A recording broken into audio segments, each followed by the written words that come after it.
Hello students. आज के इस लेक्चर में हम लोग डिस्कस करेंगे बायोडाइवर्सिटी का नेक्स्ट टॉपिक, जो कि है why should we conserve biodiversity. Okay, मतलब अभी तक तो हम लोग ये देखे कि हाँ बायोडाइवर्सिटी लॉस हुई, क्या क्या रीजन थे, सारी चीजें हम लोगों ने बायोडाइवर्सिटी के बारे में देख लिया। अब जो एनसीईआरटी में बचा हुआ है वो सिर्फ आपका 2 टॉपिक बचा हुआ है, ठीक है। Why to conserve biodiversity and how to conserve biodiversity. Okay, तो यहाँ पे अभी हम लोग देखेंगे वाई, ठीक है। हाउ हम लोग देखेंगे नेक्स्ट लेक्चर में। तो यहाँ पे हो रहा है कि मतलब क्यों हमें बायोडाइवर्सिटी को कंजर्व करना चाहिए, उन्हें बचाना चाहिए, ठीक है। तो यहाँ पे 3 रीजन दिए हुए हैं कि मतलब ये जो 3 कैटेगरी दी हुई है यहाँ पे, कि मतलब ऐसे बहुत सारे रीजन हैं कि जो हमें कहते हैं कि हाँ हमें अपनी बायोडाइवर्सिटी को, हमें अपने नेचर को प्रोटेक्ट करना चाहिए, सारी स्पीसीज को प्रोटेक्ट करनी चाहिए, सबको बचाना चाहिए। तो यहाँ पे दिया हुआ है यहाँ पे कि अगर हम सारे रीजन को देखें, सब चीज को देखें, तो उनको हम 3 कैटेगरी में, सारे रीजंस को अगर हम रखें तो हम सारे रीजंस को 3 कैटेगरी में रख सकते हैं, ठीक है। तो 3 कैटेगरी वो कौन कौन सी है? सबसे पहला आपका नैरोली यूटिलिटेरियन। ओके, मतलब नैरोली यूटिलिटी मतलब यूज करना, मतलब जितना आप यूटिलाइज कर सकते हो, ठीक है। अभी हम लोग इसके बारे में डिस्कस करेंगे। सेकेंड है ब्रॉडली यूटिलिटेरियन। ओके, मतलब ब्रॉडली बहुत बड़े पैमाने में, ठीक है। यहाँ पे एक हो गया आपका नैरो, जो कि कम पैमाने में, छोटे पैमाने में, ठीक है, बहुत हाँ कम चीजों के लिए। और ब्रॉडली मतलब बहुत बड़े मेजर एस्पेक्ट्स के लिए। और एक होता है हमारा एथिकल। ओके, एथिकल तो आपके वही हो गए जितने जो आप लोग अपने स्कूल टाइम पे मोरल वैल्यूज वगैरह पढ़ते थे, सारे मतलब जितनी होते हैं मोरल, जितनी भी आपके नैतिक मूल्य है, मतलब आपके सोच में, आपके समझ में कि हाँ हमें क्यों करना चाहिए, किस वजह से करना चाहिए, ठीक। तो वो आपका एथिकल मतलब मोरल वैल्यूज में चला गया आपका। अब यहाँ पे हमें देखना है, मेन जो हमें फोकस करना है वो हमें नैरोली और ब्रॉडली को देखना है। अब आप आ जाओ नैरोली यूटिलिटेरियन में, ठीक है। नैरोली मतलब अब नैरो देखो, एक होता है नैरो टर्म, एक होता है ब्रॉड टर्म। ओके, जैसे कोई भी पर्सन से हम लोग बात करते हैं, सपोज मान लो आप किसी पर्सन से फर्स्ट टाइम मीट करो, ठीक है, पहली बार आप उससे मिलो, आप उससे 10-15 मिनट बात करो, उसके बाद आपको समझ में आ जाता है कि अरे यार ये पर्सन नैरो माइंडेड है कि ब्रॉड माइंडेड है, कि मतलब किसकी कितनी छोटी सोच है या फिर बहुत मतलब बड़ी सोच है या फिर बहुत ब्रॉड है, ठीक है, कि आपको तुरंत समझ में आ जाता है। तो नैरो मतलब आप बहुत कम, और होता है ना कि सिर्फ अपने लिए, और यहाँ पे मतलब जो नैरो मतलब बहुत ही कम रेंज में, ठीक है, बहुत ही शॉर्ट चीजों के लिए, बहुत कम चीजों के लिए। अब ये ऐसा आपका कैटेगरी है जिसमें आप बायोडाइवर्सिटी को, जिसमें आप प्लांट्स को, जिसमें आप फॉरेस्ट को इस वजह से कंजर्व करते हैं क्योंकि वो कहीं ना कहीं आपके लिए डायरेक्ट यूजफुल होते हैं आपके लिए, ठीक है। जैसे सपोज मान लो हम अपने घर में क्या करते हैं कि चलो हम लोग तुलसी का पेड़ लगा दिए, ठीक है, तुलसी का पेड़ लगा दिए। अब मतलब एक तरफ आपका चलो तुलसी लगी हुई है और दूसरी तरफ आपके मतलब बहुत सारे आपके घर में बहुत सारे ऐसे प्लांट्स छोटे छोटे लगे हुए हैं, ठीक है। लेकिन आपको उन सारे प्लांट में आपको सबसे ज्यादा यूटिलिटी, सबसे ज्यादा यूजफुल आपको क्या लग रहा है? तुलसी, ठीक है, क्योंकि वो हम लोग ना एज अ मेडिसिन भी उसको यूज करते हैं। तो अब क्या करोगे आप लोग, आप दूसरे प्लांट को अगर हार्म कोई कर देता तो आपको उतना ज्यादा वो नहीं आपको फर्क पड़ेगा, लेकिन अगर आपके तुलसी को कोई हार्म कर देता है, कोई नुकसान पहुंचा देता है, तो आप तुरंत चीखने लगोगे, चिल्लाने लगोगे कि अरे ये तो हमारे लिए यूजफुल था, ठीक है, कि इसको क्यों खराब किया, इसको क्यों तोड़ा, इस पे क्यों ऐसे पानी फेंका, वैसा किया। तो मतलब बहुत सारे क्वेश्चंस अराइज होने लगते हैं। तो यही चीज है, मतलब जो हमारे लिए यूजफुल होता है हम उनको प्रोटेक्ट करते हैं, और जब हम उनको प्रोटेक्ट करते हैं कहीं ना कहीं इनडायरेक्ट हम अपने पूरे बायोडाइवर्सिटी को प्रोटेक्ट करते हैं, ठीक है। तो आप यहाँ पे क्या कर रहे हो कि यहाँ पे आप देख रहे हो कि हाँ ये हमारे लिए यूजफुल है, ठीक है। जैसे बहुत सारे आपको वुड मिल जाते हैं, ठीक है, आपको वुड मिल जाता है बहुत अच्छी क्वालिटी का। तो आप क्या करते हो, जितने भी जो वुड फाइबर दे रहे हैं, जितने भी सब हैं जो फर्नीचर के काम में यूज होते हैं सारे, आप क्या करने लगे, उस पेड़ को, उस प्लांट को प्रोटेक्ट करने लगेंगे, आप बचाने लगेंगे कि अरे यार इससे तो बहुत अच्छा क्या बोलते हैं वुड हमें मिलता है, उस वाले पेड़ से तो हमें बहुत अच्छे ऑयल मिलते हैं, इस वाले से तो हमें बहुत अच्छे रेजिन्स मिलते हैं, उस वाले से तो हमें बहुत अच्छे टैनिन मिलते हैं, डाइज, परफ्यूम्स, पेपर्स, मतलब ऐसी बहुत सारी चीज़ें हैं जो हम क्या बोलते हैं, जो हमें प्लांट्स से मिलते हैं। ठीक है, तो हम क्या करते हैं, डायरेक्ट जो हमें डायरेक्ट बेनिफिट पहुंचाते हैं हम उनको कंजर्व करते हैं। जब आप सोचो, जब आप उनको कंजर्व करोगे, कहीं ना कहीं वो कंजर्व होके कहाँ जाएंगे, नेचर ही में तो रहेंगे, है ना। जब वो नेचर में ही रहेंगे तो इट मीन्स हम उनको कंजर्व करते करते हमने किसको कंजर्व कर लिया, अपने बायोडाइवर्सिटी को, अपने इकोसिस्टम को कंजर्व कर लिया। ओके, तो जब आप इनको देखोगे, अब आप यहाँ पे देखो, देखो, human derive countless direct economic benefits. Yes, हम लोग ये ना हम बिल्कुल काउंट नहीं कर सकते कि पेड़ ऐसा मतलब हमें कितना ज्यादा बेनिफिट पहुंचा रहा है, बिल्कुल काउंटलेस है, अनगिनत है कि वो हमें कितना ज्यादा बेनिफिट पहुंचा रहा है। ठीक है, हमें नेचर से कितनी चीजें मिलती है जो कि काउंटलेस है। ओके, जैसे cereals, pulses, fruits, okay, firewood, timber, construction material के लिए सब आपको पता है, industrial product, tannins, lubricant, dyes, resins, perfumes, ये सारी चीजें आपको, कई सारे मेडिसिन आपको पेड़ से मिल रहे हैं। ओके, तो अब ये देखो, more than 25% of the drugs, okay, currently sold in the market world wide I derive from plants. मतलब जितने भी ड्रग्स मार्केट में बेचे जाते हैं या पास होते हैं, उसमें से 25% ड्रग्स जो है वो किससे बना होता है, प्लांट्स का बना होता है। ओके, तो अब आप इसमें देखो ये हमारे लिए कितना यूजफुल है प्लांट कि हम इनको प्रोटेक्ट करने लगते हैं। Okay, and now here it is given that 25,000 species of plant, okay, जितने भी 25,000 स्पीसीज हैं प्लांट के, वो अपना कंट्रीब्यूशन देते हैं किस चीज के लिए, फॉर मेडिसिन। ओके, तो 25,000 जो है वो हमारे मेडिसिन के लिए क्या बोलते हैं, यूज हो रहे हैं, और ड्रग्स के लिए, ड्रग्स वगैरह तो 25%, ठीक है, 25% जो है वो ड्रग्स वगैरह के लिए यूज किया जा रहा है।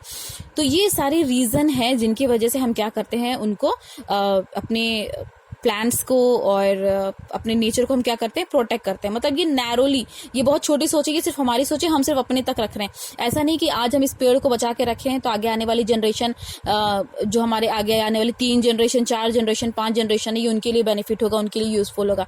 ये इसमें ये वाली सोच नहीं है कि आगे आने वाली जनरेशन के लिए ये बेनिफिट होगा, ये वाली सोच है ही नहीं इसमें। ठीक है, इसमें तो सिर्फ हमें अपना फायदा देखना है कि हाँ ये हमारे लिए बेनिफिट है, चलो इनको बचाओ, वो हमारे लिए बेनिफिट है, चलो इनको बचाओ।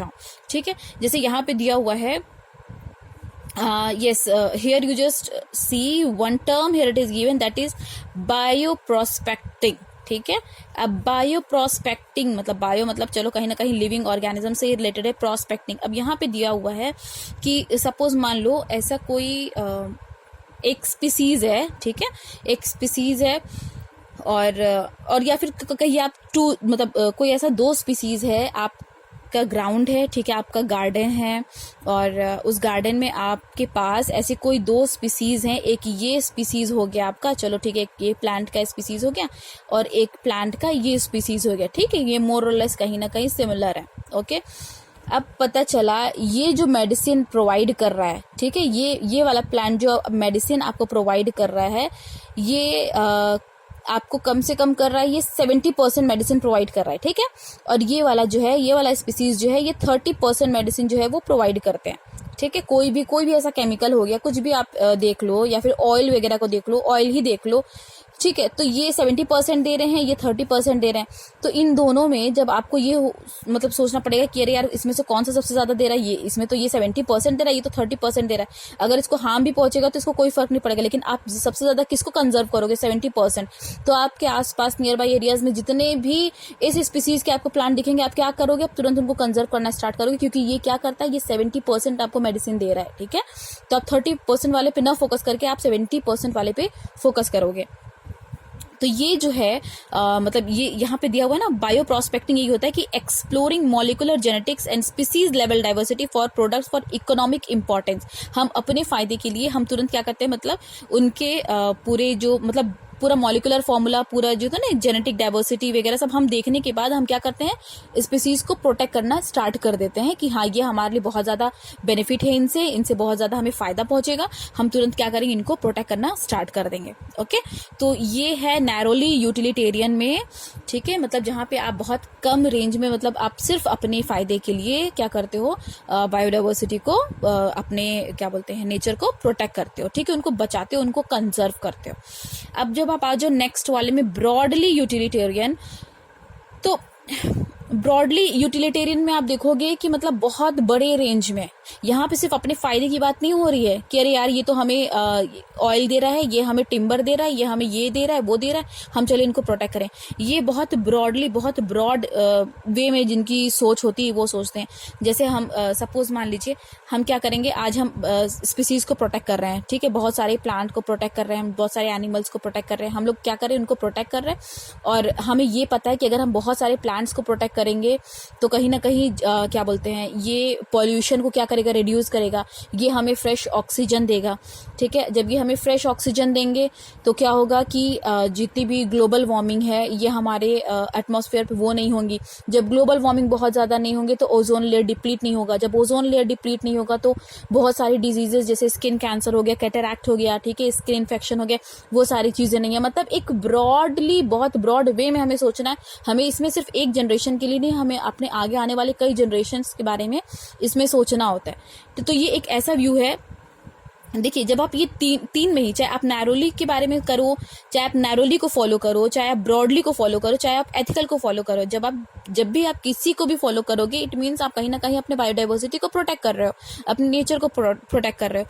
तो यहाँ पे तो चलो हो गया सिर्फ अपना, लेकिन यहाँ पे जब हम देखते हैं तो हम क्या करते हैं, बहुत बड़े रेंज में देखते हैं।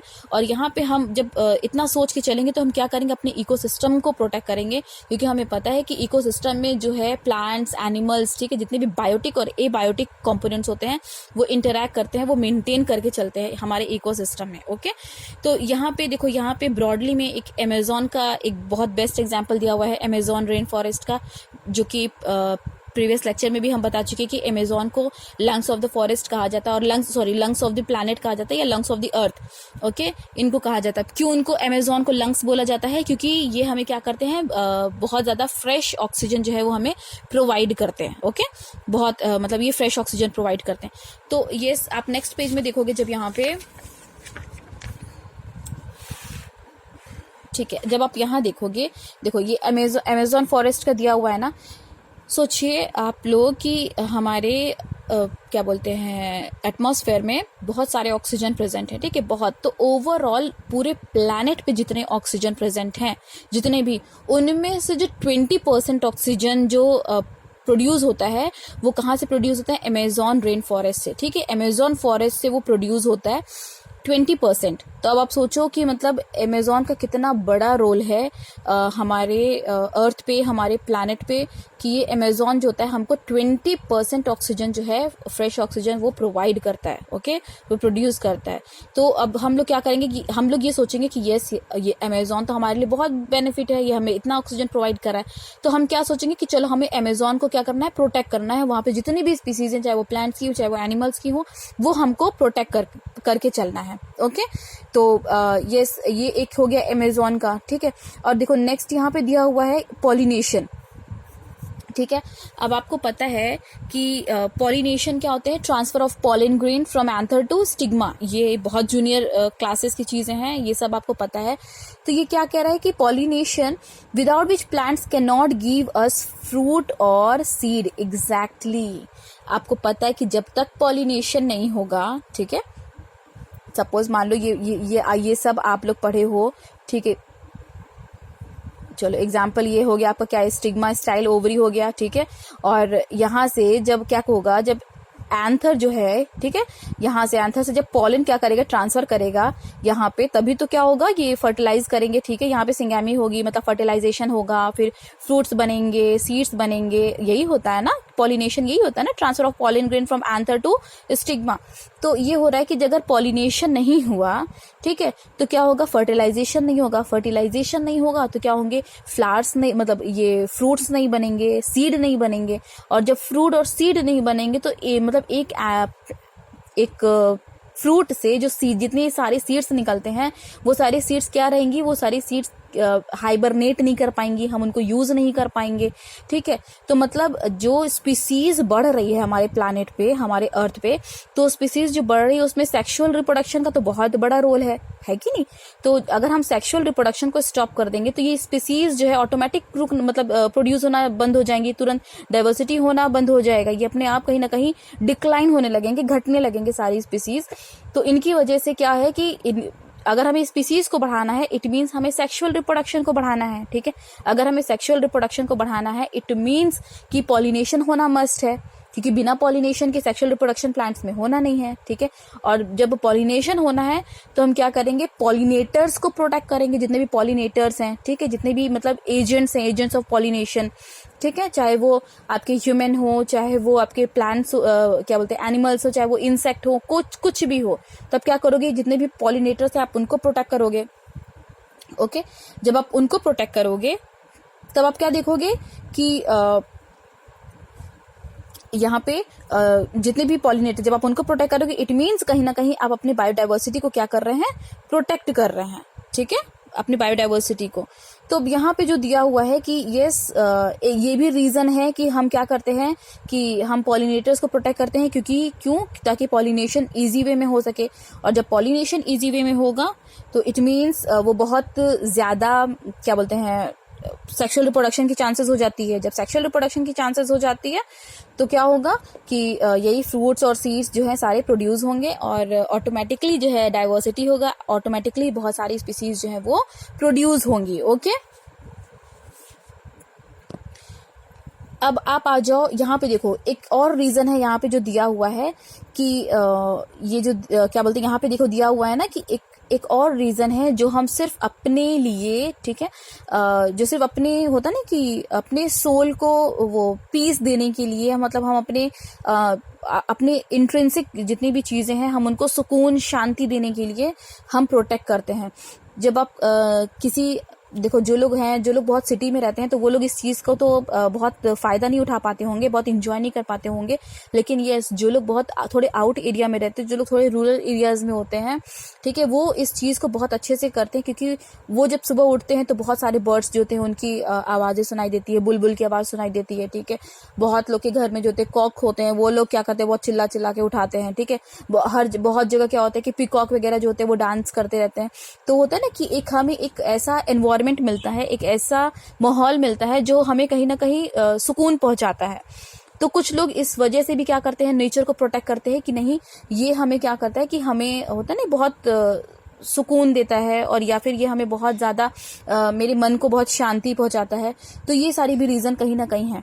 और कहीं ना बहुत सारे एरियाज में ये भी होते हैं कि बहुत लोग प्लांट्स को क्या करते हैं, वो ना प्लांटिंग, वो लोग बहुत ज्यादा प्लांट्स को प्रोटेक्ट करते हैं, बहुत ज्यादा प्लांट करते को सो करते हैं वो कि मतलब बहुत जल्दी प्लांट हो वहां पे, क्योंकि उन्हें पता रहता है कि वो एरिया ऐसा है जहाँ पे सॉइल इरोजन बहुत ज्यादा होते हैं, ठीक है। तो जब प्लांट्स बहुत ज्यादा होंगे तो क्या होगा, सॉइल बहुत कम इरोड होंगी, ठीक है, वहां से तो सॉइल इरोजन की चांसेस नहीं होगी। ऐसे एरियाज में फ्लड की भी बहुत ज्यादा चांसेस नहीं होती हैं। तो ये सारे रीजंस भी हैं जिनकी वजह से हम क्या करते हैं, बहुत ब्रॉडली जहां पे हम सोचते हैं पूरे इकोसिस्टम के लिए, पूरे प्लैनेट के लिए कि नहीं, हमें मतलब बायोडाइवर्सिटी को प्रोटेक्ट करना चाहिए, ठीक है। तो ये बहुत बड़े रेंज में हो गया। अब आप लास्ट में देखो एथिकल। तो एथिकल तो आपको पहले ही हम बता चुके कि एथिकल क्या है, जो कि मोरल वैल्यूज है, ठीक है। मोरल वैल्यूज मतलब होता है ना कि सपोज जैसे आप क्या करते हो कि आपकी फैमिली में बहुत सारे मेंबर हैं, ठीक है, बहुत सारे सपोज मान लो एक बहुत बड़ी फैमिली है, जॉइंट फैमिली है, उसमें बहुत सारे मेंबर्स हैं, कम से कम चलो 25-30-35 अप्रॉक्स बहुत सारे मेंबर्स हैं, ठीक है, आंटी अंकल ये वो करके। तो लेकिन जो घर का बड़ा होता है ना, ठीक है, जो सबसे बड़ा होता है, सपोज आपकी दादी या दादा जो भी है उस वक्त, तो वो क्या करेगा कि मतलब जितने भी मेंबर हैं वो सबको इक्वली इंपॉर्टेंस देते हैं, ठीक है, इक्वली। वो ऐसा नहीं कि जो ज्यादा कमा रहा है उसको बहुत ज्यादा इंपॉर्टेंस देंगे, जो बिल्कुल नहीं कमा रहा उसको एकदम नहीं इंपॉर्टेंस देंगे, और जो बच्चे जो बहुत ज्यादा इंटेलिजेंट है पढ़ने में उनको ज्यादा फोकस करेंगे, ऐसा नहीं है, ठीक है। अगर वो उनके अंदर अगर उनकी अपनी मोरल बहुत स्ट्रांग होगी, ठीक है, उनके अंदर बहुत एथिकल वैल्यूज होंगे, तो वो क्या करेंगे, वो इक्वली सबको इंपॉर्टेंस देंगे कि कुछ भी हो, चाहे अच्छा हो चाहे खराब हो, है तो हमारे परिवार का हिस्सा ही, ठीक है। तो वो ऐसा सोचते हैं। तो इस एरिया मतलब इस कैटेगरी में वैसे ही थिंकिंग आती है, वैसे ही आर्ग्यूमेंट्स आते हैं कि मतलब वो स्पीसीज हमारे लिए बेनिफिट हो या ना हो, ठीक है, लेकिन है तो वो एक प्लैनेट का हिस्सा, तो हमें क्या करना है, हमें उसको बचाना है, उसको कंजर्व करना है, उसको हार्म नहीं पहुंचाना है, ठीक है।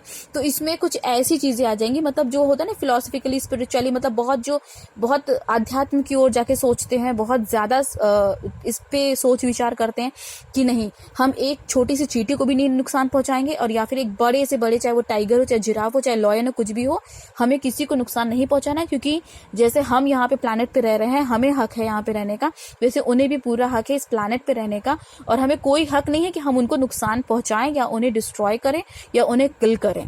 ओके, तो इसमें ये सारी ऐसी वैल्यूज आ जाएंगी, जैसे देखो यहाँ पे लिखा हुआ ना, ethical argument for conserving biodiversity related to what we owe to millions to plants, animals and microbe species with whom we share this planet। Okay, देखो इसमें सारे वो आ जाएंगे। And yes, we have moral duty to care of well being exactly and pass on our biological legacy in good order for future generation. अब देखो यहाँ पे हमें करना है, ताकि ये होता है ना कि हम अपनी जनरेशन में देख लें कि चलो टाइगर कैसा दिखता है, लॉयन कैसा दिखता है, लेपर्ड कैसा दिखता है, हम अपनी जनरेशन में देख लिए। अब हम क्या सोचेंगे इसमें, इस वैल्यू में क्या सोचना है कि आगे आने वाली जितने भी 5, 6, 7 जनरेशन है, वो सारे इस स्पीसीज को देखें और इनके बारे में स्टडी करें, इनको इंजॉय करें, इनको देखें कि यस कि हमारी डाइवर्सिटी कितना, हमारी जो होता है ना स्पीसीज कितना ज्यादा डाइवर्स है हमारे प्लैनेट पे। ओके, तो ये सारे जो हैं 3 आपके जो कैटेगरीज में डिवाइड किए गए सारे रीजंस को, एक नैरोली यूटिलिटेरियन, एक हो गया आपका ब्रॉडली यूटिलिटेरियन, एक हो गया आपके एथिकल आर्ग्यूमेंट, ठीक है, और एथिकल व्यूज बोल दीजिए या bio ethical point of view से बोल दीजिए, कुछ भी, मतलब ये एथिकल अगर आगे तो आप इतना सोचना कि इसमें आपको मोरल वैल्यूज को पुट करना है। ओके, तो एक बार आप लोग फिर से इसको एनसीईआरटी को रीड कर लेना, एंड आई होप कि ये आपको अच्छे से समझ में आया हो। चलिए मिलते हैं नेक्स्ट वीडियो में, जहाँ पे बात होगी इन सिटू और एक्स सिटू कंजर्वेशन की।